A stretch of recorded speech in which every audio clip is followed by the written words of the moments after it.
Chapter 13? February 24th, 2015, 6:30 p.m.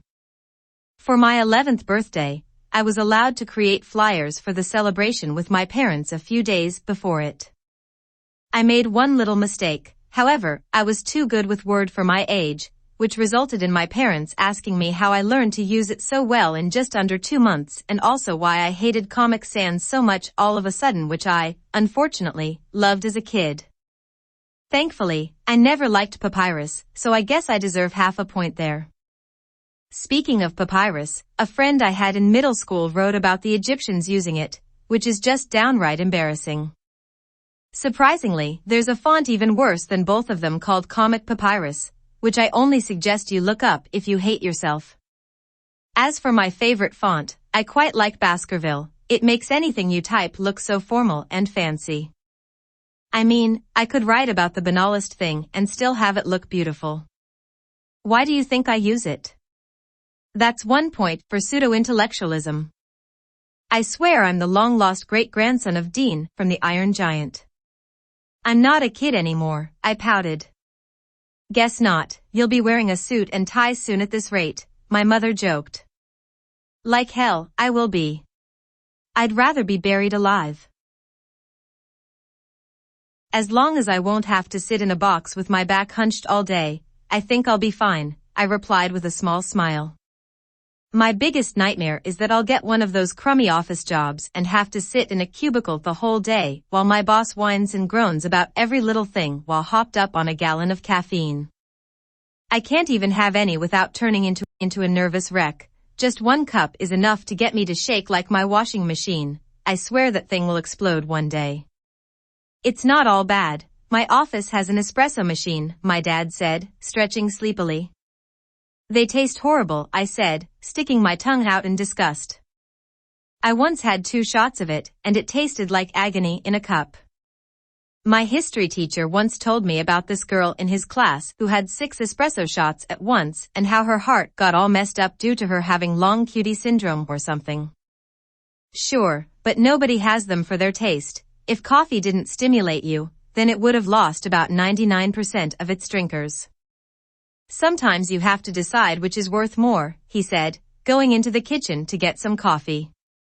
As soon as he came back from the kitchen with a cup of joe, I smelled the pleasant scent of coffee and felt relaxed by it. I've never cared much for it, but I would be a liar if I said that it didn't smell amazing. It's too bad it gives me horrible anxiety if I drink it. This one time, I had this drink called Rain, and I swear I had heart palpitations for 2 hours. I was so anxious from it that I was shaking all over the place. Guess that's what happens when you drink the equivalent of 3 cups of coffee all at once.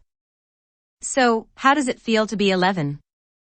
My dad asked, kneeling to not have to look down at me. He was around 6 feet 2 inches if I remember, making him by far one of the tallest members of my family. His dad was only around 5 feet 4 inches, so I don't know how he grew so tall. I don't care that I'm 11, I just care that I can see the both of you happy. I see my birthday as any other day, but you are everything, I said, trying to hug both of them at once. You know, you're a very unusual child, Clive. When I was your age, I cared more than anything about my birthday, my dad said, chuckling. Being strange isn't bad, Dad. Being the same is boring to me, I said, smiling at how beautiful the moment felt to me. I cheated to get it, but I certainly didn't regret doing so. I wish I were more like you when I was younger, my dad said, brushing my hair. Maybe one day I'll make that happen. A loud knock at the door startled me. That must be Malcolm, my mom said, winking at me. I'm sorry, but who's Malcolm? Is my memory failing me already? As she opened the door, I caught a glance at his straw blonde hair and sapphire blue eyes, and the memories suddenly hit me like a punch to the stomach. This was the kid who wrote his paper in papyrus. This was the guy who once short-circuited all the outlets in biology class by sticking a wire there on a dare, and most of all, this was the person who for the longest time had been my only friend in the entire school. I experienced memories I hadn't thought of in years at that moment. I couldn't believe that I had just forgotten him completely. how did I forget such a huge part of my life? My mind is genuinely my worst enemy. It always does the opposite of what I tell it. If brain transplants ever happen, I hope they give me the brain of some surgeon or someone just as bright. Uncle Dante is a surgeon, but I certainly would not want his brain. I don't want to know what goes on inside his head. I took this one test to see which disorder he had, and it returned with ASPD. I can't say I'm surprised. I think we should diagnose him with arrogant shithead personality disorder, but that's just me. Malcolm. I called out happily to him. I'm not exactly sure why I was so happy at that moment to see him. It was as if I had known him my entire life. Hey, you'll never guess what I got you, he said, winking. I genuinely won't after all these years. Is it a telescope? I asked, making the wildest guess possible. His jaw dropped from surprise before he squinted his eyes in suspicion. He gave me the look of you cheated to guess that.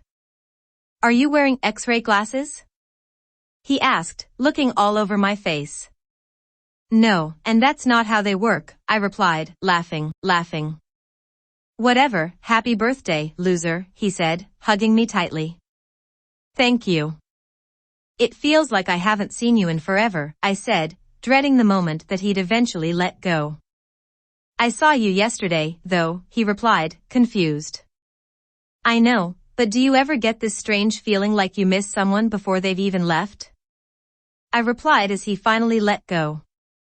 You get that too? I thought I was the only one. He said with his mouth open in surprise. How did I ever virtually forget this guy? What made me forget so much of the past? Perhaps going forward in time will reveal it someday. The only problem is I don't even know where to travel to. I get that too, my mom replied with a small smile towards my dad. I don't want to hear that, Malcolm said, sticking his tongue out in disgust. My mom began saying something in response, but couldn't finish her sentence because of another knock on the door. Who could it be now? I believe that right there is Ricky and Rosie. My dad called out to me. It's going to be so weird seeing them old after the photo album. Oh, Calvin, you look so handsome. My grandmother said as she went inside. Grandma, my name is not Calvin, I said, laughing a bit at her mistake.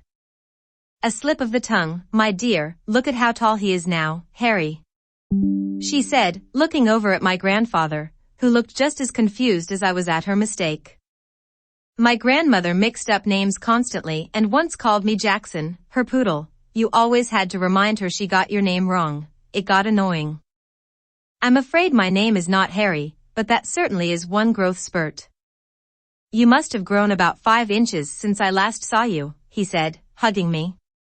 Grandpa, how tall are you? I asked out of curiosity. Depends. I used to be 5 feet 4 inches in my better days, but now my back is imploding. Value your back while it still works, Clive, it won't always be there for you. Remember, lift with your knees, not your back, he said, chuckling. Time works a bit differently in my case. I can experience 12 lifetimes in just one day. It's scary how much power I possess. I can change everything and everyone if I so desire to. Can I trust myself to be responsible with this? I doubt it. Now, I am become death, the destroyer of worlds. I am the ferryman that will carry you all to hell. What did you get for Clive?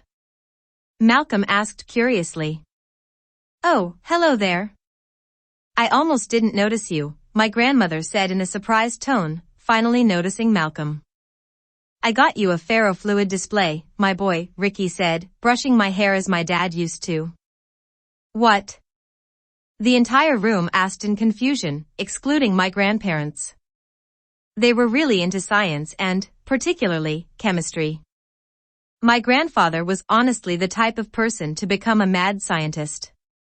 He taught me not to mix bleach with ammonia as a kid because I had a habit of mixing everything around the house to see what would happen. Usually, nothing would happen, but I mixed vinegar with an eggshell one time, and it wholly dissolved 12 hours later. You explain this one, Ricky. My memory isn't nearly as sharp as it used to be, she said, patting him on the shoulder and sitting down at the nearest table. I can tell. Now I assume all of you know what a magnet is, right? He asked the entire room. We all nodded in response. Well, in 1963, a man working as a scientist at NASA named Steve Papell created ferrofluid as a form of rocket fuel that could function in zero gravity due to having a magnetic quality to it. Ferrofluids are colloidal liquids of either nanoscale, ferromagnetic, or ferrimagnetic particles that get suspended in a carrier fluid. They usually use either an organic solvent or water for it. They also coat it with a surfactant to prevent clumping. Does that explain everything? He asked all of us. Yeah, definitely, I lied unconvincingly. It's okay that you don't understand it, Clive, it's magnetic fluid that you can play with, he said, winking. That sounds kind of fun. It's always the simplest things that we find the most fun in, my mom replied with a small smile. Or people are just lazy, Malcolm said lazily, stretching. I swear I did not know how I forgot about Malcolm, it's like someone simply wiped away my memories from existence. What was it that could have caused something like that to happen? It's a lot like in nature, many people pick the easiest option even if they know that it carries risks. In college, they taught me about the ID ego and superego in psychology class, why it was T-. Dad, we don't need to hear another verbose explanation about how cool your college life was. We get it that you were popular and loved by all the girls and your teachers, my dad said, rolling his eyes. That was the first time I had ever seen him do it. I'm sorry for rushing this, but can we eat the cake? I asked impatiently. What's the rush, Clover? My grandmother replied. Oh, boy, Clover is new. It's just, this happens every single year, and I just want our family to be happy. I know that sounds crazy, but you guys all mean so much to me, I said with a pained smile from remembering my proper timeline. Was I right to change reality like this, or was I ruining every other timeline as a result? A small part of me didn't care how much damage I caused as long as I was having fun. You would have probably done the same thing in my shoes. Well, kid, that was the smartest thing I've ever heard you say. Malcolm replied, putting on an elderly voice, not unlike my grandfather. Shut the hell up, Malcolm, I replied, annoyed. Swearing is immature, Clive, my grandfather said, shaking his head. Bite me, I countered. I'd rather not, cannibalism is illegal, he said, chuckling. Anyways, let's all settle down, my mother said awkwardly, chuckling. We all sat down at the table and discussed cutting the cake into 6 slices, which, unfortunately, became an entire debate. Everything in our family became a massive debate, no matter how small it was. I'd say that I was different, but I was just like them deep down. One of my problems is that I make a big deal out of nothing and then act like the other person is the one to blame. I also have a habit of taking everything to heart. Criticism always makes me feel like I'm worthless. Sometimes, I even feel suicidal when someone tells me something negative. There are these train tracks near my house, and I have considered jumping in front of the train. I was always too scared to try it. Clive should get the biggest slice, Malcolm said, shaking his leg. He was ADD to the max and took Ritalin ever since he crawled out of the womb. I can't believe I still remember all of this. No thanks, I want to be fair to the rest, I said, frowning. We can't fit too much anyway, dear, my grandmother said, smiling. What's your excuse for eating so little? My mother said, glaring at my father. Potentially cancer. I don't think that this applies to the current discussion, my father replied, annoyed. I zoned out while everyone was arguing until I saw what looked like an amaryllis on the cake. The flower was golden orange and had red tips on its petals. At that moment, it was as if the universe itself were mocking me. Oh please, no, it's just like the one I put on his gravestone. October 18, 2019, was the day my world turned upside down. I still remember everything about that day. It was raining like crazy, and my mom walked into my room with tears in her eyes. I remember punching trees in the nearby forest after he died from how angry I was at myself for not giving him more attention. My hands became all bloody and bruised, and even a drop of hand sanitizer would burn like a blaze. They also became swollen, and the slightest movement would cause immense agony. We put hydrogen peroxide on it so they wouldn't get infected. Do I regret doing it? Sort of. The truth is, no matter how hard I punch something, it will never get rid of the most immense pain of my life. My flashbacks started speeding up to where I got vertigo from thinking so much. I wanted, more than anything at that moment, for them to finally stop. My stomach hurt more than anything from the anxiety, and my heart felt like someone trapped it in my knees. I genuinely felt at that moment as if I was dying. I felt this sharp sensation all over my body as if 1,000 needles were stabbing me, and each prick would get progressively more painful. It felt a lot like when your foot wakes up, but about 1,000 times more painful. Stop! I accidentally yelled out loud in agony. Everyone froze in place at that moment and became silent again. I apologize that you had to see that, my father replied, sighing heavily. Yeah, the Amaryllis kinda sucks, I agree. Why does this always happen every year? I mean, why are we so dysfunctional every time we meet? This has to stop, we're family after all. I replied, shaking my head in disappointment. Because nobody wants to listen to anyone in this family. We only care about our own opinions and act selfishly, Ricky replied, frowning. He's right, my father replied. I never expected him to agree with him. Let's try this again, okay? I replied. All right, my mother replied calmly. Equal pieces of cake for everyone and a simple birthday song, nothing too extravagant. I'm talking about you, Malcolm, I replied with a tiny smile. Got it, boss, he replied with a double thumbs up and a goofy grin. After my father cut the strawberry cake into 6 pieces, I asked him to give the slice with the flour to Malcolm because he meant a lot to me. That wasn't the real reason for my choice, of course, but explaining it would have led to him thinking that I was either on drugs or insane, and I'm not sure which one would have been worse. That's a nice flower, Malcolm replied, patting me on the shoulder. I wish I could agree with you, my friend, but I don't. The flower itself isn't the problem, but rather the memories I have associated with it. I have never hated the colors orange and red as much as I did on that day. At least it wasn't a blue butterfly, I suppose. I still remember how it landed on his grave and sat there for minutes as if it was mourning the loss of my father along with me. I wish I could fly away with it, never to be seen again. I'd get a new identity along with plastic surgery, and everyone would think that I died years ago while I was secretly exploring the world. I'd leave everything behind me, but it wouldn't be too shabby. I would be the man who sold the world. Ready for us to sing, Clive? My grandmother asked with a smile. My mouth dropped about 4 feet due to her being able to get my name right. Yes, I replied, nearly choking from being so emotional. Despite the birthday song that ensued being awful and full of Malcolm adding stupid lines, I felt a sense of happiness that I had not felt in a while.